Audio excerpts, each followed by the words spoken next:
নমস্কার, জয় মা তারা। সকলকে জানাই সকালের কুয়াশাময় সুন্দর একটি মরম পরিবেশের সুপ্রভাত। সকালের যে মরম পরিবেশ, ঠিক এই মরম পরিবেশকে নিজের অন্তঃস্থলে আনার জন্য সর্বদা লড়াই করতে হয়, সর্বদা পরিশ্রম করতে হয়। কপালে কি আছে আর পরে কি হবে, এই চিন্তাধারা নিয়ে যারা চলেন তাদের উদ্দেশ্যেই আজকের বার্তা। জানতে হলে থাকতে হবে, দেখতে হবে আমার পুরো প্রোগ্রামটি। সুতরাং পরবর্তী প্রোগ্রামগুলোকে অতি সহজে পাবার জন্যে আমার চ্যানেলটিকে সাবস্ক্রাইব করুন এবং পাশে থাকা বেল আইকনটি অবশ্যই প্রেস করবেন। দেখুন, আজকে যে কথাগুলো বলবো এটা অত্যন্ত গুরুত্বপূর্ণ, কারণ বিভিন্ন প্রশ্নের উত্তর আমার কমেন্ট বক্সে এসেছে, তার পরিপ্রেক্ষিতে আমি বলছি। দেখুন, গ্রহরা তখনই অ্যাক্টিভ বা তখনই মানুষকে প্রভাবিত করবে যখন আপনি অন্তর মনন থেকে সেই গ্রহদের কারকতা অনুযায়ী কর্ম করবেন। তাহলে কি বললাম? শেষ কথা, আপনার কর্ম। প্রত্যেক গ্রহের মধ্যে যেমন ভালো আছে তেমন খারাপও আছে, আর ভালো মন্দ মিশিয়েই মনুষ্য জীবন। আপনি যদি সকাল থেকে ঘুম থেকে ওঠা থেকে শুরু করে ঘুমানো পর্যন্ত শুধু প্রতি মুহূর্তেই মনে করেন আমি জিতব, আমি বেঁচে আছি, আমি লড়াই করব, আমি লড়ে চলবো, আমি আত্মবিশ্বাসী, আমি জানি আমি পারবো, আমি ভালো আছি, আমি এগিয়ে চলতে সক্ষম, জানি হয়তো আপনারা আগামী দিনে বর্তমানে চলার পথে অনেক প্রতিবন্ধকতা, অনেক কঠিন পরিস্থিতি, অনেক দুঃখ যন্ত্রণা নিয়ে, অনেক মানসিক যন্ত্রণা নিয়ে হয়তো চলছেন। কিন্তু বিশ্বাস করুন, যদি আমার এই একটু আগে বলা কথাগুলোকে যদি ঘুম থেকে উঠা থেকে শুরু করে ঘুমানো পর্যন্ত অন্তর্মননে প্রতি মুহূর্তেই বলে চলেন, তাহলে দেখবেন গ্রহরা কিন্তু তাদের যে সহজাত যে পজিটিভ ভাইব্রেশন আছে সেটা আপনাকে ভীষণভাবে দেবে। কেন, গ্রহরা এক একটা গ্রহ এক একটা ডেমিগড।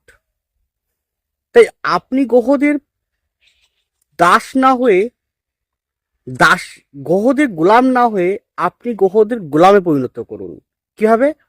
নিজের কর্মের দ্বারা তাদেরকে বাধ্য করুন আপনাকে সাফল্যের দোরগোড়ায়, সাফল্য শীর্ষে পৌঁছে দিতে।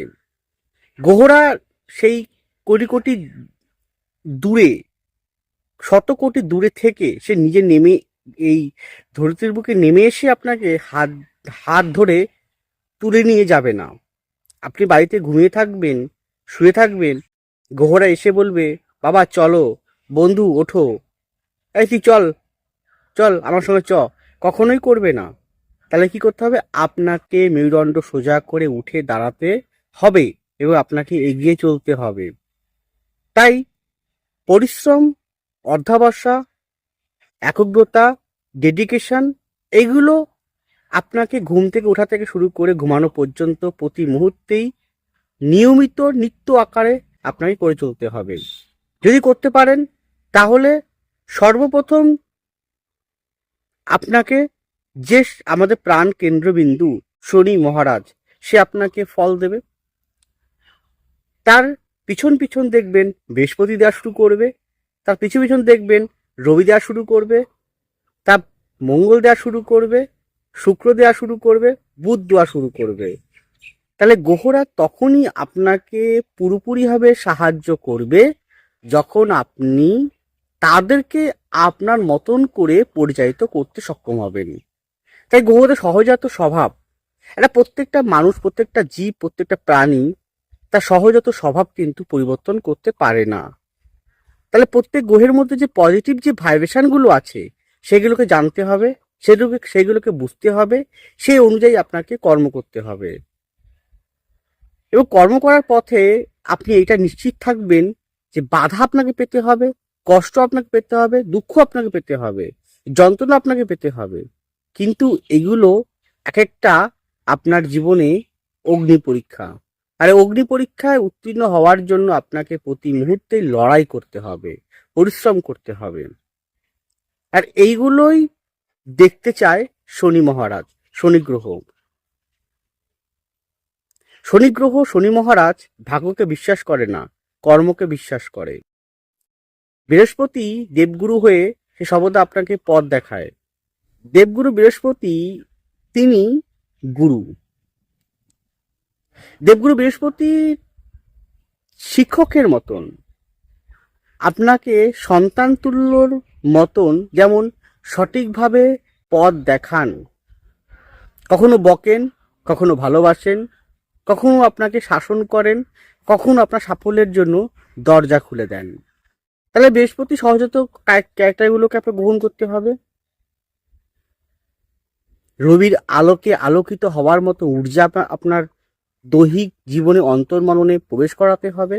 মঙ্গলের তেজ পরাক্রম, মঙ্গলের যে অতিরিক্ত সাহসিকতা এবং হার নামা লড়াই করার মতন যে মানসিকতাগুলোকে, মোটিভেট হওয়া মানসিকতাগুলোকে, প্রতি মুহূর্তে সেনাপতির মতো সৈনিকের মতো লড়াই করে চলা, প্রতিপক্ষকে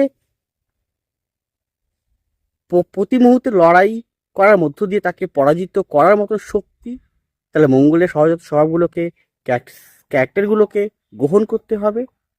বুধের কমিউনিকেশন, বুধের বাকশক্তি, বুধের বুদ্ধিমত্তাকে নিজের মধ্যে নিয়ে আসতে হবে।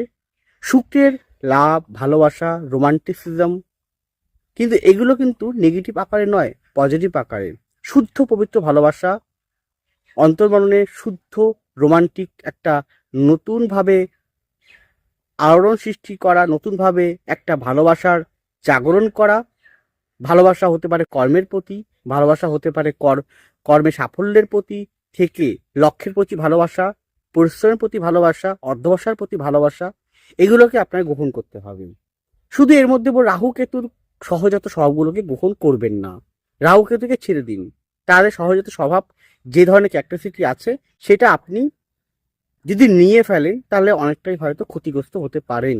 রাহু কেতুকে বাদ দিন, বাকি যে গ্রহগুলো আছে তাদের প্রত্যেকটার পজিটিভ সহজাত স্বভাবগুলোকে নিজের মধ্যে নিয়ে আসার চেষ্টা করুন। নিয়ে ঘুম থেকে ওঠা থেকে শুরু করে ঘুমানো পর্যন্ত তাদের প্রত্যেকটা গ্রহের কারকতা অর্থাৎ পজিটিভ কারকতাগুলোকে আস্তে আস্তে নিজের মধ্যে নিয়ে সেগুলোকে প্রস্ফুটিত করার জন্য যে পরিশ্রম, যে লড়াই করা দরকার সেগুলোকে নিয়ে আপনি যদি চলতে পারেন তাহলে আগামী দিনে হয়তো বিলম্ব হবে, কিন্তু সফলতা বা দোরগোড়ায় এসে দাঁড়াবে। তাই শনিদেব হয়তো বিলম্বে দেরি করে ফল দেন, কিন্তু ফল দিতে তিনি ভোলেন না। তিনি স্থায়ী রূপে আপনাকে সাফল্যের দোরগোড়ায় আজ না হোক কাল নিয়ে যাবেই। তাই বর্তমান সময়ে ঘনীভূত হয়ে থাকা অন্ধকারতম কালো, টেনশনযুক্ত, কষ্টময়, দুঃখময় যন্ত্রণা, এইগুলোকে এক একটা অগ্নি পরীক্ষার ন্যায় মনে করে প্রতি মুহূর্তেই একক মনে থেকে একক লড়াই করে এককভাবে জীবনটাকে পরিচালিত করার জন্য সর্বদা ছুটুন, সর্বদা উঠে দাঁড়ান। আর নিজেকে বলুন, আমি ভালো আছি, আমি ভালো থাকবো, আমি আজীবন থাকবো, আমি সুখী আছি, আমি জিতবো, আমি জিততে পারি, আমি এগিয়ে চলতে পারি। এই মানসিকতা নিয়ে অধ্যবসায় করুন। আর সর্বদা পিতামাতার আশীর্বাদ, মাতার আশীর্বাদকে নিয়ে সাথে নিয়ে আপনারা চলুন। দেখুন সফলতা পাবেনই পাবেন। ভালো থাকুন। নমস্কার। জয় মা তারা।